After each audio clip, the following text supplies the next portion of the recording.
World's biggest university burns in 3 months.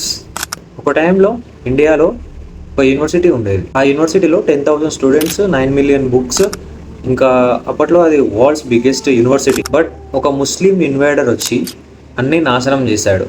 Nalanda university మన జ్ఞానాన్ని, మన బుద్ధిని, మన కల్చర్ని రిప్రజెంట్ చేసింది. ఈ నలంద యూనివర్సిటీ 7th centuryలో స్టార్ట్ అయింది. అప్పట్లో చైనా నుంచి, పర్షియా నుంచి స్కాలర్స్ రావడం జరిగింది. ఆ యూనివర్సిటీ లైబ్రరీలో 9 million బుక్స్ ఉండేవి.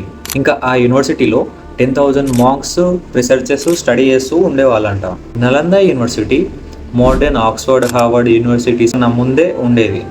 కానీ 1193లో మొహమ్మద్ బక్తియార్ ఖిల్జీ వచ్చి ఈ జ్ఞానాలయాన్ని 3 months వరకు బంద్ చేశాడంట. పేరులో ఉన్న బుక్స్, పామ్ లీఫ్ మనస్క్రిప్ట్స్ అన్నీ కాల్చేశాడంట. చివరికి ఒక మహాభారత్ జ్ఞాన్ మందిర్ని భస్మం చేసేసాడంట.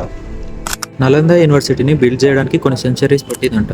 అలాంటి యూనివర్సిటీని కొన్ని డేస్లోనే డిస్ట్రాయ్ చేశారంట. Nalanda wasn't just a university, అది ఇండియాస్ యాన్షియంట్ విజ్డమ్కి సింబల్.